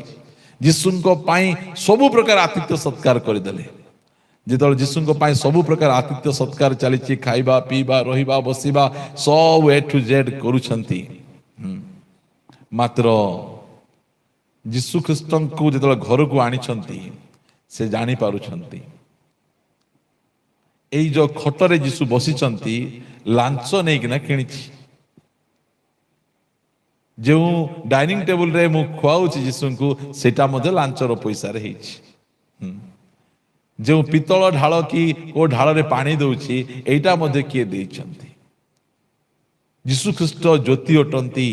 ଯୀଶୁ ଖ୍ରୀଷ୍ଟର ସାମ୍ନାକୁ ଆସୁଛନ୍ତି ଯକ୍ଷଙ୍କୁ, ତାଙ୍କର ପାପ ଗୁଡ଼ିକ ଛଳ ଛଳ ଛଳ ଛଳ ଦେଖାଯାଉଛି। ସେ କୋଉ କୋଉ ପ୍ରକାର ପାପ ଗୁଡ଼ିକ କରିଛନ୍ତି, ସେ ସବୁ ଦେଖାଯାଉଛି। ସେଥିପାଇଁ ଯୀଶୁଙ୍କୁ ଲୋକ ଘୃଣା କରନ୍ତି। ଯୀଶୁ ପବିତ୍ର ପରମେଶ୍ୱର, ଯୀଶୁ ଜଗତର ଜ୍ୟୋତି। ସେ ଯେତେବେଳେ ଆମର ସାମ୍ନାରେ ପଳେଇ ଆସନ୍ତି, ଆମ ଜୀବନରେ ଥିବା ପାପ ଗୁଡ଼ିକକୁ ଦେଖାଯାଏ। ସେଥିପାଇଁ ଲୋକମାନେ ଯୀଶୁଙ୍କୁ ଘୃଣା କରନ୍ତି। ଯୀଶୁ ଆସୁ ଆସୁ ଆମ ଜୀବନରେ ଥିବା ଦୁଷ୍ଟତା, ମନ୍ଦତା, କାରଣ ସେ ପବିତ୍ର ପରମେଶ୍ୱର। ସେ ପବିତ୍ର ପରମେଶ୍ୱରଙ୍କୁ ଯେତେବେଳେ ଆମେ ଆମନ୍ତ୍ରଣ କରିବା, ସେତେବେଳେ ପାପ ଗୁଡ଼ିକ ଦେଖାଯାଉଛି। ଯକ୍ଷ ଯୀଶୁଙ୍କୁ ଖାଇବା ପିଇବାକୁ ଦଉଛି, ଆତିଥ୍ୟ ସତ୍କାର କରୁଛି, ମାତ୍ର ଏହାଡ଼େ ମୁହଁ ଶୁଖି ଯାଉଛି, ଇଆଡ଼େ କଷ୍ଟ ଲାଗୁଛି। ଓହୋ, କ'ଣ ହେଇଗଲା? ସେତେବେଳେ ଲେଖାଯାଉଛି 8 ପଦରେ, କିନ୍ତୁ ଯକ୍ଷ ଠିଆ ହୋଇ ପ୍ରଭୁଙ୍କୁ କହିଲେ। ଯକ୍ଷ ଠିଆ ହେଇଗଲେ। ଯୀଶୁ କ'ଣ ପ୍ରଚାର କଲେ? ଲେଖାଯାଏ, ଯକ୍ଷ ରହିପାରୁନାହାନ୍ତି, ଭିତରେ ପାପ ତାଙ୍କର ଉଙ୍କି ମାରୁଛି। ଏତେ ପବିତ୍ର ପରମେଶ୍ୱରଙ୍କୁ ଆମ ଘରକୁ ମୁଁ ଡାକି ଦେଇଛି, ମାତ୍ର ମୋ ଜୀବନ ପାପରେ ପରିପୂର୍ଣ୍ଣ, ମୋ ଜୀବନ କଦର୍ଯ୍ୟରେ ପରିପୂର୍ଣ୍ଣ। ମୁଁ ଗୋଟେ ଲାଞ୍ଚୁଆ ଲୋକ, ମୁଁ ଚାକିରି କରୁଛି, ଧନୀ ଲୋକ ସିନା, ମୋର ଘରେ ସବୁ ଲାଞ୍ଚରେ ପରିପୂର୍ଣ୍ଣ ଜିନିଷ ଅଛି। ଆଲମିରା ଲାଞ୍ଚର ଟଙ୍କା, ମୋ ସ୍ତ୍ରୀ ପିନ୍ଧିଥିବା ସୁନା ଲାଞ୍ଚ, ଏଇ ସବୁ କରପସନରେ ଭରପୁର ହେଇଯାଇଛି। ସେତେବେଳେ ସେ ସାଙ୍ଗେ ସାଙ୍ଗେ ଠିଆ ହେଇକିନା ସେ କହୁଅଛି, କିନ୍ତୁ ଯକ୍ଷ ଠିଆ ହୋଇ ପ୍ରଭୁଙ୍କୁ କହିଲେ, ହେ ପ୍ରଭୁ, ଦେଖନ୍ତୁ, ମୋର ସମ୍ପତ୍ତିର ଅର୍ଦ୍ଧେକ ମୁଁ ଦରିଦ୍ରମାନଙ୍କୁ ଦାନ କରୁଅଛି। ଯୀଶୁଙ୍କୁ ପାଇଲା ପରେ ଟଙ୍କା ମିଳେ କି ଟଙ୍କା ଯାଏ? ଏଇଟା ଟିକେ ଧ୍ୟାନ ଦିଅନ୍ତୁ। ଯୀଶୁ ଖ୍ରୀଷ୍ଟଙ୍କୁ ପାଇଲା ପରେ କ'ଣ ହଉଛି? ଯକ୍ଷ ଧନୀ ହେଉନାହାନ୍ତି। ଯକ୍ଷଙ୍କ ଘରେ ଯେଉଁ କରପସନରେ ଯେଉଁ ଟଙ୍କା ଆସିଛି, କରପସନରେ ଯେଉଁ ଧନ ସମ୍ପତ୍ତି ଅଣାଯାଇଛି, ଲୁଟ୍ କରି, ଲାଞ୍ଚ ନେଇ, ବିଭିନ୍ନ ପ୍ରକାର ଖରାପ କାମ କରି, ସେତେବେଳେ ଯକ୍ଷ ସାଙ୍ଗେ ସାଙ୍ଗେ ଠିଆ ହେଇଯାଉଛନ୍ତି ଆଉ କହୁଛନ୍ତି, ହେ ପ୍ରଭୁ, ଦେଖନ୍ତୁ, ମୋର ସମ୍ପତ୍ତିର ଅର୍ଦ୍ଧେକ ମୁଁ ଦରିଦ୍ର ମାନଙ୍କୁ ଦାନ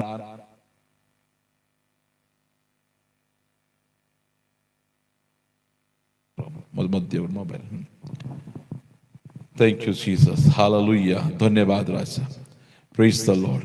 ଏଠି ଲେଖାଯାଏ ସେ କହୁଛନ୍ତି ହେ ପ୍ରଭୁ ଦେଖନ୍ତୁ ମୋର ସମ୍ପତ୍ତିର ଅର୍ଦ୍ଧେକ ମୁଁ ଦରିଦ୍ର ମାନଙ୍କୁ ଦାନ କରୁଛି। ମୁଁ କାହାକୁ ଦେଇ ଦଉଛି? ଦରିଦ୍ର ମାନଙ୍କୁ ମୁଁ ଦେଇ ଦଉଛି। ଆଉ ଯଦି ଅନ୍ୟାୟରେ କାହାଠାରୁ ମୁଁ କିଛି ଆଣିଛି, ଏଇଟା ସେ କହୁଛନ୍ତି ମୁଁ ଅନ୍ୟାୟରେ କାହାଠାରୁ ଯଦି କିଛି ଆଣିଛି ତାହେଲେ କଣ କରିବି? ତେବେ 4 ଗୁଣରେ ତାହାକୁ ଫେରେଇ ଦେବି। ଏଇଟା ଯୀଶୁ ଖ୍ରୀଷ୍ଟଙ୍କର କାମ। ଗୋଟିଏ ଲାଞ୍ଚୁଆ ବ୍ୟକ୍ତିକୁ, ଗୋଟିଏ ଲୋକମାନଙ୍କର ସମ୍ପତ୍ତି ଲୁଟ କରିବା ବ୍ୟକ୍ତିକୁ ଦାନଶୀଳ ବ୍ୟକ୍ତିରେ ପରିଣତ କରୁଛନ୍ତି। ସେଥିପାଇଁ ମୁଁ କହେ ଯୀଶୁଙ୍କୁ ଘୃଣା କରନ୍ତୁ, ମାତ୍ର ଜାଣିକିନା ଘୃଣା କରନ୍ତୁ। ନ ଜାଣୁନୁ ଯୀଶୁଙ୍କୁ ଘୃଣା କରନ୍ତୁ ନାହିଁ। ଯକ୍ଷଙ୍କ ଘରେ ଯାଇ ଯୀଶୁ ଖ୍ରୀଷ୍ଟ କିଛି ପ୍ରଲୋଭନ ଦେଖେଇ ନାହାନ୍ତି। ତାଙ୍କର ପ୍ରେଜେନ୍ସ ଆସୁ ଆସୁ ଆପଣ ଯେଉଁ ହାତରେ ଖରାପ ଖରାପ କମେଣ୍ଟସ କରୁଛନ୍ତି, ସେ ହାତରେ କେତେ ପାପ କରିଛନ୍ତି, କେତେ ଦୁଷ୍ଟତା କରିଛନ୍ତି। ଏ ଆଖି ଦ୍ୱାରା କେତେ କଦର୍ଯ୍ୟ ଫିଲ୍ମ ଗୁଡ଼ିକକୁ ଦେଖିଛନ୍ତି। ଆପଣଙ୍କ ପାଟି ଦ୍ୱାରା କେତେ କଦର୍ଯ୍ୟ ଭାଷା ଗୁଡ଼ିକ ବ୍ୟବହାର କରିଛନ୍ତି। ଯୀଶୁ ଖ୍ରୀଷ୍ଟ ସାମ୍ନାରେ ଠିଆ ହେଇଗଲେ ଆପଣ ଜାଣିଦେବେ। ତାଙ୍କ ପ୍ରେଜେନ୍ସ ଆସିଲେ ମୋର ପାଟିରୁ ଏତେ ଖରାପ କଥା କହିଛି, ମୋ ଆଖିରେ ମୁଁ ଏତେ ଖରାପ କଥା ଦେଖିଛି, ମୋର ମନରେ ଏତେ ଖରାପ କଥା ଚିନ୍ତା କରିଛି। ସାଙ୍ଗେ ସାଙ୍ଗେ ପିତରଙ୍କ ପରି ହେ ପ୍ରଭୁ ମୁଁ ଜଣେ ପାପୀ ମନୁଷ୍ୟ, ମୋ ଠାରୁ ଯିବା ହୁଅନ୍ତୁ। ପ୍ରିୟମାନେ, ପ୍ରଭୁ ସେ ପରମେଶ୍ୱର ଅଟନ୍ତି, ସେ ସର୍ବଶକ୍ତିମାନ ପ୍ରଭୁ ଅଟନ୍ତି। ତାଙ୍କର ପ୍ରେଜେନ୍ସ ହିଁ ଯଥେଷ୍ଟ। ସେଥିପାଇଁ ଯୀଶୁ ଖ୍ରୀଷ୍ଟ କ'ଣ ପାଇଁ ଆସିଲେ? ଆଜି ଆମର ଅଫିସରେ କରପସନ ନାହିଁ, ଲୋକମାନଙ୍କ ମଧ୍ୟ ଲାଞ୍ଚ ନିଆଯାଉ ନାହିଁ, ଅନ୍ୟାୟ କରାଯାଉ ନାହିଁ। ଯୀଶୁ ଆସିଲା ପରେ ଅନ୍ୟାୟ ଦୂର ହେଉଛି। କିଏ ଶିଖେଇବା ଦରକାର ନାହିଁ, ସାଙ୍ଗେ ସାଙ୍ଗେ ପରିବର୍ତ୍ତନ ହେଉଛନ୍ତି।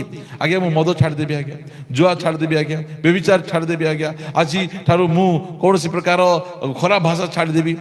ଏଇଟା ଯୀଶୁ ଆଇଲା ପରେ ଜୀବନ ପରିବର୍ତ୍ତନ ହେଇଯାଉଛି। ଯେତେବେଳେ ସେ କହିଲେ ମୁଁ ଫେରାଇ ଦଉଛି 9 ପଦରେ କ'ଣ ଲେଖାଯାଏ? ସେଥିରେ ଯୀଶୁ ତାଙ୍କ ବିଷୟରେ କହିଲେ ଆଜି ଏହି ଗୃହରେ ପରିତ୍ରାଣ ଉପସ୍ଥିତ ହୋଇଅଛି, ଯେଣୁ ଏ ମଧ୍ୟ ଅବ୍ରାହମଙ୍କର ଜଣେ ସନ୍ତାନ। ପ୍ରଭୁଙ୍କର ଗୌରବ ହଉ। ପ୍ରିୟମାନେ, ଆମର ପରମେଶ୍ୱର ସେମିତି ଅଟନ୍ତି। 10 ପଦରେ କାରଣ ଯାହା ହଜି ଅଛି ତାହା ଖୋଜି ରକ୍ଷା କରିବାକୁ ମନୁଷ୍ୟ ପୁତ୍ର ଆସିଅଛନ୍ତି। ମନୁଷ୍ୟ ଆଜି ହଜି ଯାଇଛି। ମନୁଷ୍ୟ ଯଦି ହଜି ନଥାନ୍ତା ତାହେଲେ ହତ୍ୟା କରିବା, ଗଣ୍ଡଗୋଳ କରିବା, ଲୋକଙ୍କୁ ଠକିବା, ଲାଞ୍ଚ ନେବା, ବ୍ୟଭିଚାର କରିବା, ଅନ୍ୟର ମା ଭଉଣୀକୁ ଖରାପ ଦୃଷ୍ଟିରେ ଦେଖିବା, ଖରାପ ଭାଷା ଖରାପ କମେଣ୍ଟସ କରିବା, କାହିଁକି ଏମିତି ହେଉଛି? କାରଣ ମନୁଷ୍ୟ ହଜି ଯାଇଛି। ଆଉ ସେଇ ହଜି ଯାଇଥିବା ମନୁଷ୍ୟକୁ ପୁନର୍ବାର ଖୋଜିବା ପାଇଁ ତୁମର ଜଣେ ସୃଷ୍ଟିକର୍ତ୍ତା ଅଟନ୍ତି। ତୁମ ପାଇଁ ସ୍ୱର୍ଗ ରଖାଯାଇଛି, ତୁମ ପାଇଁ ଅନନ୍ତ ସୁଖ ଭୋଗ ଅଛି। ଏଇ ଜଗତ ସବୁ କିଛି ନାହିଁ। ତୁମେ କୋଉଠୁ ଆସିଛ ତୁମେ ଜାଣିଛ କି? ଏଇ ବିଷୟ ଗୁଡ଼ିକ ତାଙ୍କୁ ଜଣାଇ ଦେବା ପାଇଁ ପ୍ରଭୁ ଯୀଶୁ ଖ୍ରୀଷ୍ଟ ଏ ଧରା ପୃଷ୍ଠକୁ ଆସିଲେ। କୌଣସି ନୂଆ ଧର୍ମ ସ୍ଥାପନ କରିବା ପାଇଁ ନାହିଁ, କୌଣସି ପ୍ରକାର ନୂଆ ଶିକ୍ଷା ଦେବା ପାଇଁ ଆସିଲେ ନାହିଁ। ପ୍ରଭୁ ଯୀଶୁ ଖ୍ରୀଷ୍ଟ ଏଥିପାଇଁ ଜଗତ ମଧ୍ୟକୁ ଆସିଛନ୍ତି, ଆମକୁ ଏହିସବୁ ବିଷୟ ଗୁଡ଼ିକ ଜାଣିବାର ଅଛି। ପଢ଼ିବା ମାର୍କ 10 ଅଧ୍ୟାୟ 45 ପଦ। ମାର୍କ 10 ଅଧ୍ୟାୟ 45 ପଦ। କାରଣ ମନୁଷ୍ୟ ପୁତ୍ର ମଧ୍ୟ ବୋଲେ ପ୍ରଭୁ ଯୀଶୁ ମଧ୍ୟ ସେବା ପାଇବାକୁ ଆସିନାହାନ୍ତି। ଦୁନିଆରେ ଆପଣ ଦେଖିବେ ଯେଉଁମାନେ ପ୍ରଭୁ ଗୁରୁ ସେମାନଙ୍କର ସେବକମାନେ ଥିବେ, ତାଙ୍କୁ ବିଞ୍ଚଣାରେ ବିଞ୍ଚି ଦେଉଥିବେ, ତାଙ୍କର ହାତ ଗୋଡ଼ ଟିକେ ଦବେଇ ଦେଉଥିବେ, ତାଙ୍କର କାନ୍ଧ ଟିକେ ମାଲିସ କରି ଦେଉଥିବେ। ମାତ୍ର ପ୍ରଭୁ ଯୀଶୁ ଖ୍ରୀଷ୍ଟ ସେବା ପାଇବା ପାଇଁ ଆସିଲେ ନାହିଁ। ସେ ରାଜା, ସେ ପ୍ରଭୁ ଯୀଶୁ ଖ୍ରୀଷ୍ଟ, ସେ ରାଜା ମାନଙ୍କର ରାଜା, ପ୍ରଭୁ ମାନଙ୍କର ପ୍ରଭୁ ଏଠି ମନୁଷ୍ୟ ଦେହ ଧାରଣ କରି ଆସିଲେ ମତେ କିଏ ଟିକେ ସେବା କରିବ, ମତେ କିଏ ଟିକେ ଉପକାର କରିବ? ନାଇଁ ନାଇଁ ନାଇଁ।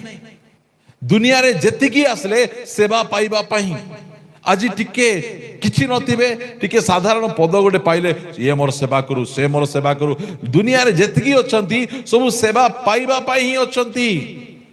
प्रिय माने जदि के सेवा करिबा पे आसिले से प्रभु यीशु ख्रीष्ट से आमर सेवा कले से लिखा जाए जे मनुष्य पुत्र मध्य सेवा पाइबा पाई आसी नहांती मात्र सेवा करिबाकू और अनेकंक निमंते मुक्तिर मूल्य स्वरूपे अपना प्राण देबाकू आसी अछंती।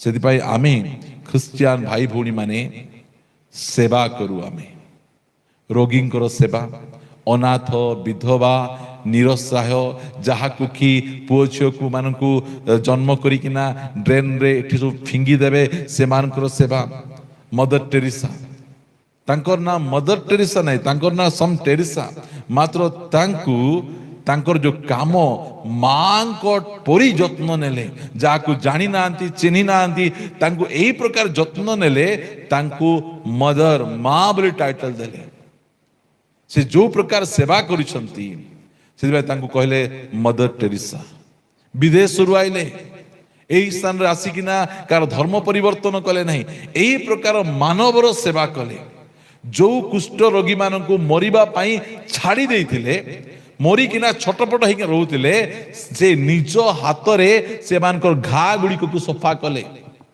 दिने नवजोत सिंह सिद्धू मदर टेरेसा सहित मिसिबा पाई गले आउ से समय रे तांग ऑफिस से बसिचंती मु मदर टेरेसा को मिसिबा पाई आसुची अब कहिबारु से कहले टिके अपेक्षा करंतु मदर टेरेसा जणे रोगींकर सेवा करूछंती आउ से आसीबे जगिले 10 मिनिट हो गला 15 मिनिट हो गला से विरक्त हो गले एमिति कौन सेवा करूछंती बोले से तांकर सेही रोगींकर रूम को पळेले देखिला बेले गोटे कुष्ठ रोगी तांकर देह एते गंधुची मदर टेरेसा निज हाथ रे तांकर से घा गुडी को सफा कर पूज पोक बाहरुची आउ जो समय रे से नवजोत सिंह सिद्धू तांकर सेही सेवा को देखिले घर को जाई से 2 दिन खाई पारले नहीं ए प्रकार भाव रे दुर्गंध दउथिला सेते बेले से आसी पचारले आपण से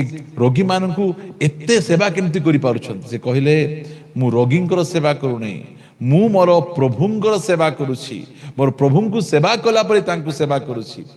प्रिय माने आमर प्रभु आमको ये सब शिखई से सेवा पाइबा पाई आसिले नहीं गुरु माने सेवा पाइबे मात्र गोटे गुरु जो गुरु की शिष्य मानकर पाद धोई देथिले शिष्य माने गुरु मानकर पाद धोई देबे यीशु ख्रीष्ट क्रूस रे मरिबा को जीवा पूर्वरु शिष्य मान कहि थांते जे मु एते दिन तुम मान को सेवा कले बे मरिबा को जाउची मोर टिके जत्न नियो मते टिके सेवा करो नहीं नहीं मरिबा को जीवा पूर्वरु देखंतु दुनिया छाड़ीबा पूर्वरु से कोन करूछंती शिष्य मान को पाद धोई देले। प्रिय माने आसी सीनियर लोक माने ओ मु सीनियर तुमे जूनियर मोर पाद तळे थाओ एई प्रकार चलीछि मात्र यीशु ख्रीष्ट को जानंतु ता पछे घृणा करिवे से सेवा पाइबा पे किए कहतु दुनिया रे एमती किए अछंती जे सेवा करिबा पे आसिले समस्त तो सेवा करिबा पे आसिले सेवा पाइबा को आसिले आसिले रहिले मस्त राज घरे ओ विभिन्न प्रकार भाव रे रहिले मात्र प्रभु यीशु ख्रीष्ट जणे जे कि से आसिले आ कोन कले से आमान को सेवा कले। प्रिय माने हमर परमेश्वर सेवा करिबा पे आसिले से प्रथम रे तांकु जानंतु एहा परे तांकु घृणा करिवे से सही प्रकार प्रभुंकर लोक माने अछंती क्रिश्चियन भाई भौणी माने यीशुंको ठारू से माने शिखिचंती की प्रकार भाव रे लोकंकर सेवा करा जिवो यीशु ख्रीष्ट आसी एटी बड़ मठ गोटे तैयारी कर दे सेठी बसी तांकर अनेक अनेक हजार हजार शिष्य माने तांकर भक्त माने तांको प्रसाद आनीदेले भोग आनीदेले तांको खीरी पूरी आनीदेले आ से खाई खाई बसी नथिले खाली पादरे चाली चाली पुल्ले मरिबा पूर्वरु गध उपरे गोटे बसिकिना से जेरुसालेम रे मरिबा पाई गले। एही प्रकार फास्ट जानंतु यीशु ख्रीष्ट विषय जानतु तापरे तांको घृणा करिवे तांको विषय किछि न जानी ଅନ୍ନେସେରୀ ତାଙ୍କୁ ଗାଳି ଗୋଳଜ କରିବା ଏଇଟା କୌଣସି ପ୍ରକାର ଭାବରେ ବିଧିସଙ୍ଗତ ନୁହେଁ। ପ୍ରିୟମାନେ, ପ୍ରଥମେ ଜାଣନ୍ତୁ, ଆପଣ ତାଙ୍କୁ ଚିହ୍ନନ୍ତୁ, ତା ପଛେ ତାଙ୍କୁ ଆପଣ ଘୃଣା କରିବେ। ପଢିବା ଯୋହନ ସୁସମାଚାର 10 ଅଧ୍ୟାୟ 10 ପଦ। ଯୋହନ 10 ଅଧ୍ୟାୟ 10 ପଦ ଲେଖାଗଲା, ଚୋର କେବଳ ଚୋରି, ବଧ ଓ ବିନାଶ କରିବା ନିମନ୍ତେ ଆସେ। ସେମାନେ ଯେପରି ଜୀବନ ପାଆନ୍ତି, କିଏ? ମନୁଷ୍ୟମାନେ ଜୀବନ ପାଆନ୍ତି ଓ ପ୍ରଚୁର ଭାବରେ ପାଆନ୍ତି, ଏଥି ନିମନ୍ତେ ମୁଁ ଆସିଛି। ଚୋର କଣ ପାଇଁ ଆସେ? ଚୋରି କରିବା ପାଇଁ, ବୋଧ ବିନାଶ କରିବା ପାଇଁ। ଯୀଶୁ ଖ୍ରୀଷ୍ଟ ବୋଧ ବିନାଶ କରିବା ପାଇଁ ଆସିଲେ ନାହିଁ। ତାଙ୍କ ହାତରେ କୌଣସି ଖଡ୍ଗ ଆକା ନଥିଲା। ଚୋରମାନେ ଆସିଲେ ଅସ୍ତ୍ର ଶସ୍ତ୍ର ଧରି ଆସନ୍ତି, କାଳେ ଧରା ପଡ଼ିଲେ ଡରେଇ ପିଟିକିନା ମାରପିଟ କରିକିନା ପଳେଇ ଯିବେ। ମାତ୍ର ଯୀଶୁ ଖ୍ରୀଷ୍ଟ ବୋଧ ବିନାଶ କରିବା ପାଇଁ ଆସିଲେ ନାହିଁ। ଯୀଶୁ ଖ୍ରୀଷ୍ଟ କଣ ପାଇଁ ଆସିଲେ? ଆମେ ଯେମିତି ଜୀବନ ପାଇବୁ। ଆମେ ଜୀବନ ପାଇବା ପାଇଁ ତାଙ୍କର ନିଜର ଜୀବନକୁ ସେ ଦେଇଦେଲେ, ତାଙ୍କର ଜୀବନକୁ ସେ ବଳିଦାନ ଦେଇଦେଲେ। ପ୍ରିୟମାନେ, ସେବେ ଯୀଶୁ ଖ୍ରୀଷ୍ଟ ମାରିବା ପାଇଁ ଆସିଲେ ନାହିଁ, ଆମକୁ ଜୀବନ ଦେବା ପାଇଁ ଆସିଲେ। ପ୍ରଚୁର ଜୀବନ, ଏହି ପୃଥିବୀରେ ହିଁ ଆମେ ଜୀବନରେ ରହିବୁ ତାହା ନୁହେଁ। ପ୍ରଚୁର ଜୀବନ ମାନେ ଅନନ୍ତ ଜୀବନ। ଏହା ପରେ ଯେଉଁ ସୁଖ ଭୋଗ, ଯେଉଁ ଆନନ୍ଦ ରହିଛି, ସେଇଟା ମଧ୍ୟ ଆମକୁ ଦେବା ପାଇଁ ଆସିଲେ। ପ୍ରିୟ ପ୍ରଭୁଙ୍କ ଲୋକମାନେ, ଆମେ ଜାଣିବାର ଆବଶ୍ୟକ ରହିଛି। ଯୀଶୁ ଖ୍ରୀଷ୍ଟଙ୍କ ବିଷୟରେ ଆମେ ନ ଜାଣି ସେ ଖ୍ରୀଷ୍ଟିଆନ ମାନଙ୍କର ପ୍ରଭୁ, ସେ ବିଦେଶୀ ଭଗବାନ, ଏଟା କୋଉଠି ଲେଖା ହେଇଛି? କୋଉ ଧର୍ମଶାସ୍ତ୍ର ଲେଖା ଯାଇଛି? ପ୍ରିୟମାନେ, ମନୁଷ୍ୟ ମାନଙ୍କୁ ସିନା ଗୋଟେ ବାଉଣ୍ଡ୍ରି ଥିବ, ପରମେଶ୍ୱରଙ୍କ ଗୋଟେ ବାଉଣ୍ଡ୍ରି ଥିବ। ଏଇଟା ଦେଶୀ, ଏଇଟା ବିଦେଶୀ, ଏତିକି ଏରିଆର ପ୍ରଭୁ ତୁମେ। ଏ ପ୍ରଭୁ ମାନଙ୍କର ଗୋଟେ ବାଉଣ୍ଡ୍ରି ଥିବ କି? ଆଉ ଯୋଉ ପ୍ରଭୁଙ୍କ ବାଉଣ୍ଡ୍ରି ଅଛି, ସେ ପ୍ରଭୁ କେମିତି ହେଇପାରିବେ? କୌଣସି ବାଉଣ୍ଡ୍ରି ନାହିଁ। ଏଟା ଦେଶୀ ବିଦେଶୀ ନାହିଁ, ଏଟା ଅମୁକର, ସେ ସମୁକର, ଏଟା ଗୋରା ମାନଙ୍କର, ଏଟା କଳା ମାନଙ୍କର, ସେ ବ୍ରାଉନ ମାନଙ୍କର ନାହିଁ। ସେମିତି ନଥାଏ। କାହିଁକି? ଆମେ ପରମେଶ୍ୱରଙ୍କ ବିଷୟରେ ଆମର ଜ୍ଞାନ କମ୍। ଆମେ କୁକୁଡ଼ାକୁ ଜାଣିଛୁ, ଦେଶୀ କୁକୁଡ଼ା, ବ୍ରଏଲର କୁକୁଡ଼ା, ଏଇଟାକୁ ଆମେ ଜାଣିଛୁ। ଦେଶୀ ମଦ, ବିଦେଶୀ ମଦ ଆମେ ଜାଣିଛୁ। ଆମେ ମାତ୍ର ପରମେଶ୍ୱର ଦେଶୀ ବିଦେଶୀ ନଥିବେ, ଆମେ ସେଇ ବିଷୟରେ ଭଲ ଭାବରେ ଆମେ ଜାଣିବା। ପ୍ରଭୁ ଆମମାନଙ୍କୁ ଅନୁଗ୍ରହ କରନ୍ତୁ। ମୁଁ ଆପଣମାନଙ୍କୁ କିଛି ପଦ ଗୁଡ଼ିକ ପଢ଼ି ଆପଣମାନଙ୍କୁ ଏନକରେଜ କରିବା ପାଇଁ ଚାହେଁ ଯେ ପରମେଶ୍ୱର ପ୍ରଭୁ ଯୀଶୁ ଖ୍ରୀଷ୍ଟଙ୍କୁ ଜାଣନ୍ତୁ। ଜାଣିଲା ପରେ ତାହାଙ୍କୁ ଆପଣ ପ୍ରେମ କରିବେ କି ଘୃଣା କରିବେ? କିଏ ଆପଣଙ୍କ ମନ ଭିତରେ ତାଙ୍କ ବିଷୟରେ କଣ ଗୋଟେ ପଶାଇ ଦେଇଛନ୍ତି? ଦୁନିଆରେ ଏ ପ୍ରକାର ଜଣେ ବି ବ୍ୟକ୍ତି ନାହିଁ ଯେ କି ଯୀଶୁଙ୍କୁ ଘୃଣା କରିପାରିବ। ଯୀଶୁଙ୍କୁ ଘୃଣା କଲା ପରି କୌଣସି ବିଷୟ ତାଙ୍କ ନାହିଁ, କାରଣ ସେ ପ୍ରେମ ଅଟନ୍ତି। ସେ ସମସ୍ତଙ୍କୁ ପ୍ରେମ କରିବା ପରମେଶ୍ୱର ଅଟନ୍ତି।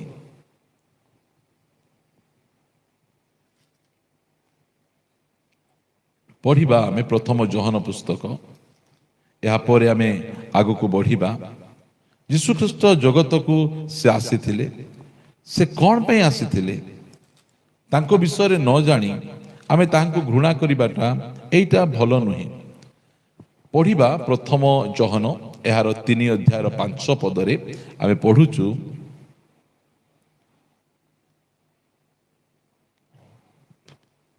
ଆଉ ତୁମ୍ଭେମାନେ ଜାଣ ଯେ ସେ ମାନେ ଯୀଶୁ ଖ୍ରୀଷ୍ଟ ପାପ ବହି ନେଇଯିବା ପାଇଁ ପ୍ରକାଶିତ ହେଲେ, ଆଉ ତାହାଙ୍କ ଠାରେ ପାପ ନଥିଲା।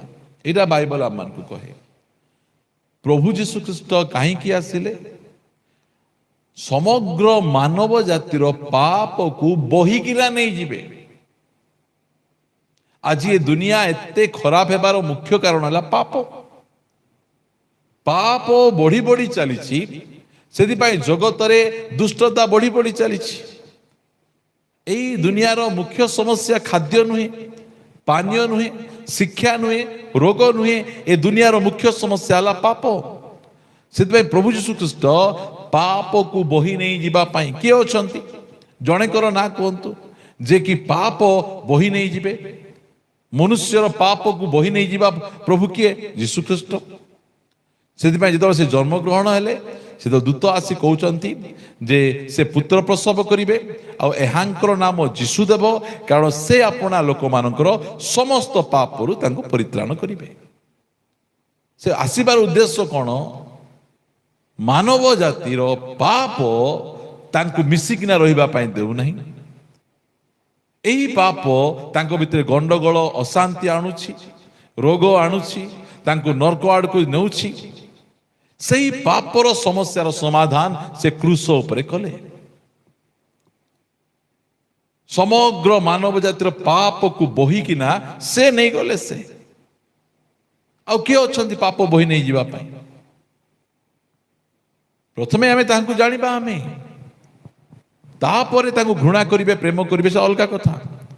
ପ୍ରଥମେ ଆମେ ତାଙ୍କୁ ଜାଣିବା ଯେ ସେ ପରମେଶ୍ୱର କ'ଣ ପାଇଁ ଆସିଲେ ଜଗତକୁ? ନୂଆ ଧର୍ମ ସ୍ଥାପନ କରିବେ, ଲୋକମାନଙ୍କୁ ଭ୍ରାନ୍ତ କରିବେ। ପ୍ରିୟମାନେ, ସ୍ୱର୍ଗର ପରମେଶ୍ୱର ମାନବ ଦେହ ଧାରଣ କରି ଗୁହାଳ ଘରେ ଜନ୍ମଗ୍ରହଣ କଲେ, ବଢ଼େଇ ଘରେ ଦିନ କାଟିଲେ, ଆଉ ଆମକୁ ଏଇସବୁ ଶିକ୍ଷା ଗୁଡ଼ିକ ଦେଲେ। ଆସିବାର ଉଦ୍ଦେଶ୍ୟ ସେ କ'ଣ ପାଇଁ? ଯୀଶୁଙ୍କୁ ଜାଣନ୍ତୁ, ତା ପଛେ ମାନିବେ କି ନ ମାନିବେ ଆମେ ସେ କିଏ ବାଧ୍ୟ କରିପାରିବେ ନାହିଁ। ଆପଣ ଘୃଣା କରିବେ କି ପ୍ରେମ କରିବେ ଆପଣଙ୍କ ଉପରେ ରହିଲା। ପ୍ରଥମେ ଆମେ ତାଙ୍କୁ ଜାଣେ ସେ କ'ଣ ପାଇଁ ଆସିଲେ। ଯୀଶୁ ଖ୍ରୀଷ୍ଟ ଯୋଉଥିପାଇଁ ଜଗତକୁ ଆସିଥିଲେ, କିଏ ସେଥିପାଇଁ ଆସିନାହାନ୍ତି। କେହି ଆସିନାହାନ୍ତି ସେଇ ଉଦ୍ଦେଶ୍ୟ ସଫଳ କରିବା ପାଇଁ। ଯୀଶୁ ଖ୍ରୀଷ୍ଟ ସେଇଥିପାଇଁ ଆସିଥିଲେ, ପାପ ବୋହି ନେଇ ଯିବା ପାଇଁ ସେ ପ୍ରକାଶିତ ହେଲେ। ତାହାଙ୍କ ଠାରେ କୌଣସି ପାପ ନଥିଲା। ତା ପଛେ ଲେଖାଯାଏ, 8 ପଦ ଆମେ ପଢିବା, ଯେ ପାପ କରେ ସେ ଶୟତାନ ଠାରୁ ଜାତ, କାରଣ ଶୟତାନ ଆରମ୍ଭରୁ ପାପ କରି ଆସୁଅଛି। ଶୟତାନର କାର୍ଯ୍ୟ ବିନାଶ କରିବା ଉଦ୍ଦେଶ୍ୟରେ ହିଁ ଈଶ୍ୱରଙ୍କ ପୁତ୍ର ପ୍ରକାଶିତ ହେଲେ। ମୁଖ୍ୟ ଉଦ୍ଦେଶ୍ୟ ଦେଖନ୍ତୁ, ଶୟତାନର କାର୍ଯ୍ୟ, ଶୟତାନ ଦେଖାଯାଏ ନାହିଁ, ମାତ୍ର ତାର କାମ ଦେଖାଯାଏ। ଶୟତାନ ଗୋଟେ ସ୍ପିରିଟ ଅଟେ, ଆତ୍ମା ଅଟେ, ସେ ଦେଖାଯାଏ ନାହିଁ, ମାତ୍ର ତାର କାମ କ'ଣ? ତାର କାମ ମିଥ୍ୟା କହିବା, ତାର କାମ ଚୋରି କରିବା, ତାର କାମ ହତ୍ୟା କରିବା, ତାର କାମ ଗଣ୍ଡଗୋଳ କରିବା, ଲୋକମାନଙ୍କ ମଧ୍ୟରେ ଦଳଭେଦ ମତଭେଦ ଆଣିବା। ଏଇଟା ହେଲା ଶୟତାନର କାମ। ଶୟତାନର ମୁଖ୍ୟ କାମ ହେଲା ଲୋକମାନଙ୍କୁ ପରମେଶ୍ୱରଙ୍କ ଠାରୁ ଦୂରକୁ ନେଇଯିବା। ଆଜି ଅନେକ ଜଣ ପରମେଶ୍ୱରଙ୍କ ଠାରୁ ଦୂରକୁ କେମିତି ଯାଇଛନ୍ତି? ଶୟତାନ ତା ଜୀବନରେ କାମ କରିଛି। ଶୟତାନର କାମକୁ ବିନାଶ କରିବା ପାଇଁ ଗୋଟେ ମଦୁଆ ପ୍ରଭୁଙ୍କ ପାଖକୁ ଆସିପାରୁନାହିଁ, ମଦ ତାକୁ ଅଟକେଇ ଦଉଛି। ଗୋଟେ ଜୁଆରୀ ପ୍ରଭୁଙ୍କ ପାଖକୁ ଆସିପାରୁନାହିଁ, ଜୁଆ ତାକୁ ଅଟକେଇ ଦଉଛି। ଗୋଟେ ଲାଞ୍ଚ ନେଉ ତାଙ୍କ ପାଖକୁ ଆସୁନାହିଁ, ଏଇ ଲୋଭ ତାକୁ ଅଟକେଇ ଦଉଛି। ଯେତେବେଳେ ସେଇ କାର୍ଯ୍ୟ ଗୁଡ଼ିକକୁ ବିନାଶ କରାଯିବ, ସେଇ ସମୟରେ ଲୋକମାନେ ଅଟୋମେଟିକ ପରମେଶ୍ୱରଙ୍କ ପାଖକୁ ପଳେଇ ଆସିବେ। ପ୍ରଭୁ ଯୀଶୁ ଖ୍ରୀଷ୍ଟ କ'ଣ ପାଇଁ ଆସିଲେ? ଯେ ଶୟତାନର କାର୍ଯ୍ୟକୁ ସେ ବିନାଶ କରିବେ। ଆଜି ଶୟତାନର କାର୍ଯ୍ୟ, ଶୟତାନ ଦେଖାଯାଉ ନାହିଁ, ମାତ୍ର ତାର କାର୍ଯ୍ୟ ଦେଖାଯାଉଛି। ଲୋକମାନଙ୍କ ମଧ୍ୟରେ କ୍ରୋଧ, ହିଂସା, ମାରପିଟ, ଝଗଡ଼ା, ହତ୍ୟା। ଏଟା କାହାର କାମ? ଧର୍ମର କାମ କି? ଏଟା ପ୍ରଭୁଙ୍କର କାମ କି? ଏଟା ହେଲା ଶୟତାନର କାମ। ଶୟତାନର କାମ କ'ଣ? ମିଥ୍ୟା, ଭ୍ରାନ୍ତି, ଗର୍ବ, ଅହଙ୍କାର, ପାପ, ଏସବୁ ଗୁଡ଼ିକ ଶୟତାନର କାମ। ପ୍ରଭୁ ଯୀଶୁ ଖ୍ରୀଷ୍ଟ କ'ଣ ପାଇଁ ଆସିଲେ? ଶୟତାନର କାର୍ଯ୍ୟକୁ ବିନାଶ କରିବା ପାଇଁ। ଆପଣଙ୍କ ଜୀବନରେ ଯଦି କିଛି ଶୟତାନର କାମ ଅଛି, ପ୍ରଭୁ ତାହା ବିନାଶ କରିବେ, ଆପଣଙ୍କୁ ନାହିଁ। ପାପୀ ମାନଙ୍କୁ ବିନାଶ କରିବା ପାଇଁ ଆସିଲେ ନାହିଁ, ମାତ୍ର ପାପୀ ମାନଙ୍କ ଜୀବନରେ ଶୟତାନର ଯୋଉ କାମ ରହିଛି, କୁହନ୍ତୁ ମଦ ପିଇବାଟା କାର କାମ? ସ୍ତ୍ରୀକୁ ମାରିବାଟା କାର କାମ? ରାସ୍ତାରେ ଗୋଟେ ଝିଅ ଯାଉଥିବ ଲାଇନ ମାରିବାଟା କାର କାମ? କୁହନ୍ତୁ ଲୁଚି ଲୁଚି ପର୍ନୋଗ୍ରାଫି ଭିଡିଓ ଦେଖେଇବାଟା କାହାର କାମ? ପରମେଶ୍ୱରଙ୍କ କାମ। କୋଉ ଧର୍ମର କାମ କି ଏଇଟା? କୋଉ ଧର୍ମଶାସ୍ତ୍ର ଏ ପ୍ରକାର ଶିକ୍ଷା ଦିଏ? କୋଉ ଧର୍ମଶାସ୍ତ୍ର ଏ ପ୍ରକାର ଶିକ୍ଷା ଦିଏ ନାହିଁ। এইটা শয়তানর কাম। গোটে ধর্ম আর গোটে ধর্ম ভিতরে গন্ডগোল লাগেন্তি নাই, মাত্র শয়তান লগায়ে। এই শয়তানর কামকু বিনাশ করিবা পাই ମନୁଷ୍ୟ ପୁତ୍ର ପ୍ରଭୁ ଯୀଶୁ ଖ୍ରୀଷ୍ଟ ଆସିଲେ, କ୍ରୁଶ ଉପରେ ଶୟତାନର ମସ୍ତକକୁ ଚୂର୍ଣ୍ଣ କଲେ, ତାର କାର୍ଯ୍ୟକୁ ବିନାଶ କଲେ। ଆଉ ସେହି କାର୍ଯ୍ୟକୁ ବିନାଶ କଲେ ପ୍ରଭୁ ଆମମାନଙ୍କୁ ଆଜି ରଖିଥିବାରୁ ଆଜି ଆମେ ପରମେଶ୍ୱରଙ୍କ ନିକଟକୁ ଆସିଛୁ। ଆଜି ଆମେ ମଦ ଆଡ୍ଡାକୁ ଯାଇନୁ, ଜୁଆ ଆଡ୍ଡାକୁ ଯାଇନୁ, ବ୍ୟଭିଚାର ଆଡ୍ଡାକୁ ଯାଇନୁ, ସିନେମା ହଲକୁ ଯାଇନୁ। କାରଣ ଆମ ଭିତରେ ଶୈତାନର କାର୍ଯ୍ୟ ଥିଲେ ଆମେ ଯାଇଥାନ୍ତୁ। ଆମେ ମାତ୍ର ଆଜି ଆମେ ପରମେଶ୍ୱରଙ୍କ ନିକଟକୁ ଆସିଛୁ। ଆମେ ଭଲରେ ହେଉ କି ମନ୍ଦରେ ହେଉ ଆମେ ଆସିଛୁ। କାହିଁକି ଆସିଛୁ? ଆମକୁ ପରମେଶ୍ୱର ଦରକାର, ଆମକୁ ପ୍ରଭୁ ଆବଶ୍ୟକ ରହିଛି। ଆଉ ଶୟତାନ ଆମକୁ ପ୍ରଭୁଙ୍କ ନିକଟକୁ ଆସିବା ପାଇଁ ଦଉନାହିଁ। ସେଥିପାଇଁ ପ୍ରଭୁ ଯୀଶୁ ଖ୍ରୀଷ୍ଟ କଣ ପାଇଁ ଆସିଲେ? ଶୟତାନର କାର୍ଯ୍ୟକୁ ବିନାଶ କରିଦେବେ, ଶୟତାନର କାମକୁ ନଷ୍ଟ କରିଦେବେ। ପ୍ରିୟମାନେ, ସେଥିପାଇଁ ଯୋହନ ସୁସମାଚାରରେ ପନ୍ତିୟ ପିଲାତକ ସେ ଯୀଶୁ ଖ୍ରୀଷ୍ଟଙ୍କୁ ପଚାରୁଛନ୍ତି ଯେ ସତ୍ୟ କଣ? 18 ଅଧ୍ୟାୟ ଯଦି ଆମେ ଫିଟେଇବା, ଯୋହନ 18 ଅଧ୍ୟାୟରେ 37-35 ପଢିବା। ପିଲାତ ଉତ୍ତର ଦେଲେ, ଆପଣ କଣ ଜଣେ ଯିହୁଦୀ? ତୁମର ସ୍ୱଜାତି ଓ ପ୍ରଧାନ ଯାଜକମାନେ ତୁମ୍ଭକୁ ଆମ୍ଭ ହସ୍ତରେ ସମର୍ପଣ କରିଅଛନ୍ତି, ତୁମେ କଣ କରିଅଛ? ଯୀଶୁ ଉତ୍ତର ଦେଲେ, ମୋହର ରାଜ୍ୟ ଏହି ଜଗତ ସମ୍ବନ୍ଧୀୟ ନୁହେଁ। ଯଦି ମୋହର ରାଜ୍ୟ ଏହି ଜଗତ ସମ୍ବନ୍ଧୀୟ ହୋଇଥାନ୍ତା, ତାହେଲେ ମୁଁ ଯେପରି ଯିହୁଦୀମାନଙ୍କ ହସ୍ତରେ ସମର୍ପିତ ନ ହୁଅନ୍ତି, ଏଥିପାଇଁ ମୋହର ପରିଚାରକ ମାନେ ଯୁଦ୍ଧ କରନ୍ତେ। କିନ୍ତୁ ମୋହର ରାଜ୍ୟ ପ୍ରକୃତରେ ତତ୍ସମ୍ବନ୍ଧୀୟ ନୁହେଁ। ଯୀଶୁଖ୍ରୀଷ୍ଟଙ୍କୁ ଯିହୁଦୀ ମାନେ ଧରିଯିବା ସମୟରେ ଯୀଶୁଖ୍ରୀଷ୍ଟଙ୍କ ପଛରେ ହଜାର ହଜାର ଲୋକ ଯାଉଥିଲେ, ତାଙ୍କୁ ପ୍ରେମ କରୁଥିଲେ, ଭକ୍ତି କରୁଥିଲେ। ଯୀଶୁଖ୍ରୀଷ୍ଟ ସେମାନଙ୍କୁ ଶିଖେଇଥାନ୍ତେ, ମତେ ଯେତେବେଳେ ଲୋକମାନେ ଧରିବେ ସମସ୍ତେ ଖଣ୍ଡା ବାଡ଼ି ଠେଙ୍ଗା ଆଣି ସମସ୍ତଙ୍କୁ ପିଟିବ ବୋଲି କହିଲେ ପିଟିଥାନ୍ତେ ତାଙ୍କେ। ମା ଯୀଶୁଖ୍ରୀଷ୍ଟ କହିଲେ, ମୋହର ରାଜ୍ୟ ଏମିତି ମାର ପିଟ ଖଣ୍ଡା ବାଡ଼ିରେ ନୁହେଁ। ମୋ ରାଜ୍ୟ ପ୍ରେମରେ, ମୋ ରାଜ୍ୟ ଦୟାରେ, ମୋ ରାଜ୍ୟ କ୍ଷମାରେ। ସେଥିପାଇଁ ମୁସଲିନୀଙ୍କ କଥା ଆପଣମାନଙ୍କୁ ବାରମ୍ବାର କହୁଛି। ମୁସଲିନୀ ଯେ କି ଗୋଟେ ବହୁତ ବଡ଼ ରାଜା, ଶାସନକର୍ତ୍ତା, ସେ ୟୁରୋପରେ ସେ ଶାସନ କରୁଥିଲେ। ମୁସଲିନୀ ୟୁରୋପରେ ଆଉ ହିଟଲର ଜର୍ମାନୀରେ ଶାସନ କରୁଥିଲେ। ସେ କହିଲେ, ମୁଁ ଏତେ ସାମ୍ରାଜ୍ୟ ସ୍ଥାପନ କରିଛି, ହିଟଲର ମଧ୍ୟ ସାମ୍ରାଜ୍ୟ ସ୍ଥାପନ କରିଛନ୍ତି। ମୋର ସାମ୍ରାଜ୍ୟ ଆଉ ହିଟଲରଙ୍କ ସାମ୍ରାଜ୍ୟ ଆଜି ନହେଲେ କାଲି ନଷ୍ଟ ହେଇଯିବ। କାହିଁକି? ଆମେ ଖଣ୍ଡା ବଳରେ ସ୍ଥାପନ କରିଛୁ। ମାତ୍ର ଯୀଶୁଙ୍କ ସାମ୍ରାଜ୍ୟ କଦାପି ସ୍ଥାପନ ନଷ୍ଟ ହେବ ନାହିଁ, ବିନାଶ ହେବ ନାହିଁ, କାରଣ ତାଙ୍କ ରାଜ୍ୟ ପ୍ରେମ ବଳରେ ସ୍ଥାପନ କରାଯାଇଛି। ପ୍ରିୟମାନେ, ଯୀଶୁଙ୍କର ରାଜ୍ୟ ପ୍ରେମ ଦ୍ୱାରା ସ୍ଥାପନ କରାଯାଇଛି। ଡରା ବିଡ୍ରା କରି ଜୟ ଜୟ କୁହ, ଜୟ ଯୀଶୁ କୁହ ବୋଲି କାହାକୁ ବାଧ୍ୟ କରାଯାଇ ନାହିଁ। ହଁ, ଜୟ ବାଇବଲ କୁହ ବୋଲି ବାଧ୍ୟ କରାଯାଉ ନାହିଁ। ନାଜରିତ ଯୀଶୁଙ୍କର ଜୟ ବୋଲି କାହାକୁ ବାଧ୍ୟ କରାଯାଉ ନାହିଁ। ଲୋକମାନେ ଯେତେବେଳେ ଜାଣିଲେ ଯୀଶୁଖ୍ରୀଷ୍ଟ ସତ୍ୟ ପରମେଶ୍ୱର, ପବିତ୍ର ପରମେଶ୍ୱର, ଆମର ଉଦ୍ଧାରକର୍ତ୍ତା, ସୃଷ୍ଟିକର୍ତ୍ତା, ସେତେବେଳେ ନିଜେ କହିଲେ, ବୋଲ ୟେଶୁ ମସିହ କି ଜୟ ଜୟ ଜୟ ଜୟ। ସେମାନେ କହିଲେ କାହିଁକି? କାରଣ ଯୀଶୁଖ୍ରୀଷ୍ଟ ବିଜୟ ଦେବା ପରମେଶ୍ୱର, ସେ ଜୟ ଦେବା ପରମେଶ୍ୱର। ସେଥିପାଇଁ ସେ ଏହିସବୁ ବିଷୟ ଗୁଡ଼ିକ ସେ ହଉଛି। ପ୍ରିୟମାନେ, ସେଥିପାଇଁ ପ୍ରଭୁ ଯୀଶୁଖ୍ରୀଷ୍ଟଙ୍କ ରାଜ୍ୟ ଏହି ଜଗତ ସମ୍ବନ୍ଧୀୟ ନୁହେଁ। ଯଦି ଜଗତ ସମ୍ବନ୍ଧୀୟ ରାଜ୍ୟ ହେଇଥାନ୍ତା, ତାହେଲେ ଯୀଶୁଖ୍ରୀଷ୍ଟଙ୍କୁ ଧରିବା ସମୟରେ ତାଙ୍କର ଲୋକମାନେ ଖଣ୍ଡା କାତି ବାଡ଼ି ଆଣି ସେମାନେ ଯିହୁଦୀ ମାନଙ୍କ ସହିତ ଯୁଦ୍ଧ କରିଥାନ୍ତେ। ପିତର ଖଣ୍ଡା କାଢ଼ିଲେ, ଖଣ୍ଡା କାଢ଼ି ସେ ଜଣେ ଦାସଙ୍କର କାନ କାଟି ଏକା ଦେଲେ। ଯୀଶୁଖ୍ରୀଷ୍ଟ କହିଲେ, ଭଲ କଲ, ମତେ ଯେ ଧରିବ ନା ତାଙ୍କୁ ଏମିତି ଖଣ୍ଡାରେ ତାଙ୍କୁ କଟାଯିବ। କହିଲେ, ଏ ପିତର, ଏ କେଫା କହିଲେ, ହେ କେଫା, ତୁମର ଖଣ୍ଡା ତୁମେ କଣ କର? ଖାପ ଭିତରେ ରଖ। ଯେ ଖଣ୍ଡା ବ୍ୟବହାର କରିବ ସେ ଖଣ୍ଡା ଦ୍ୱାରା ବି ନଷ୍ଟ ହେବ। ଯୋଉ କାନ ଛିଣ୍ଡି ଯାଇଥିଲା, କାନକୁ ଉଠେଇଲେ ଆଉ ଲଗେଇ ଦେଲେ, ସୁସ୍ଥ କରିଦେଲେ। ବୁଝନ୍ତୁ, ଯୋଉମାନେ ତାଙ୍କୁ ଧରିବା ପାଇଁ ଆସିଥିଲେ ତାଙ୍କର ମଧ୍ୟ କ୍ଷତି କଲେ ନାହିଁ। ତାଙ୍କର କାନ କଟା ଯାଇଥିଲା, ରକ୍ତାକ୍ତରେ ଛଟପଟ ହେବା ସମୟରେ କାନ ବାହାର କରି କାନରେ ଜଏଣ୍ଟ କରିଦେଲେ, ସେ ଭଲ ହେଇଗଲେ। ବୁଝନ୍ତୁ, ଶତ୍ରୁମାନଙ୍କୁ ମଧ୍ୟ ସେ ପ୍ରେମ କରୁଥିଲେ। ପ୍ରିୟ ପ୍ରଭୁଙ୍କ ଲୋକମାନେ, ଆମେ ଏହା ଜାଣିବାର ଆବଶ୍ୟକ ରହିଅଛି। ଆମର ପରମେଶ୍ୱର କି ପ୍ରକାର। ଯୀଶୁଙ୍କୁ ପ୍ରଥମେ ଜାଣନ୍ତୁ, ତାପରେ ଆପଣ ଘୃଣା କରିବେ କି ପ୍ରେମ କରିବେ, ମାନିବେ କି ନ ମାନିବେ, କିଛି ଦାୟ ଆସେ ନାହିଁ। କାହାକୁ ନ ଜାଣି ତାଙ୍କ ବିରୁଦ୍ଧରେ କଥା କହିବାଟା କୌଣସି ପ୍ରକାର ଭାବରେ ଯୁକ୍ତିତର୍କ ନୁହେଁ, ଯୁକ୍ତିସଙ୍ଗତ ନୁହେଁ।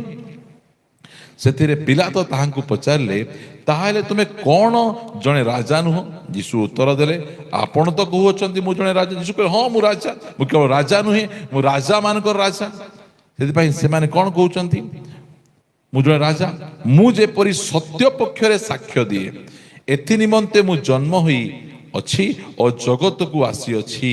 ଯେ କେହି ସତ୍ୟର ସନ୍ତାନ ସେ ମୋହର କଥା ଶୁଣେ। ସମସ୍ତେ ଶୁଣନ୍ତି ନାହିଁ। ଏ ଜଗତରେ ଦୁଇ ପ୍ରକାର ସନ୍ତାନ, ଗୋଟେ ହେଲା ମିଥ୍ୟାର ସନ୍ତାନ, ଆଉ ଗୋଟେ ସତ୍ୟର ସନ୍ତାନ। ଗୋଟେ ଅନ୍ଧକାରର ସନ୍ତାନ, ଗୋଟେ ଆଲୋକର ସନ୍ତାନ। ଗୋଟେ ପରମେଶ୍ୱରଙ୍କ ସନ୍ତାନ, ଗୋଟେ ଶୈତାନର ସନ୍ତାନ। ଏହି ପ୍ରକାର ସନ୍ତାନ ମାନେ ଅଛନ୍ତି। ଆଉ ଯୀଶୁ ଖ୍ରୀଷ୍ଟ କହିଲେ, ଯେଉଁମାନେ ସତ୍ୟର ସନ୍ତାନ, ପ୍ରିୟମାନେ ଯେତିକି ଭାଇ ଭଉଣୀ ମାନେ ଶୁଣୁଛନ୍ତି, ମୁଁ ବିଶ୍ୱାସ କରେ ଆପଣ ମାନେ ସତ୍ୟର ସନ୍ତାନ, ମିଥ୍ୟାର ସନ୍ତାନ ନୁହନ୍ତି। ଆପଣ ଆଲୋକର ସନ୍ତାନ, ଅନ୍ଧକାରର ସନ୍ତାନ ନୁହନ୍ତି। ଆପଣ ପରମେଶ୍ୱରଙ୍କ ସନ୍ତାନ, ଶୈତାନର ସନ୍ତାନ ନୁହନ୍ତି। ଆପଣ ପରମେଶ୍ୱରଙ୍କ କଥା ଶୁଣୁଛନ୍ତି। ହାଲେଲୁୟା। ପରମେଶ୍ୱରଙ୍କ କଥା ଆପଣ ଶୁଣୁଛନ୍ତି, କାରଣ ଆପଣ ମାନେ ସତ୍ୟର ସନ୍ତାନ। ଯୀଶୁ ଖ୍ରୀଷ୍ଟ କହିଲେ ଯେ ସତ୍ୟର ସନ୍ତାନ ସେ ମୋହର କଥା ଶୁଣେ।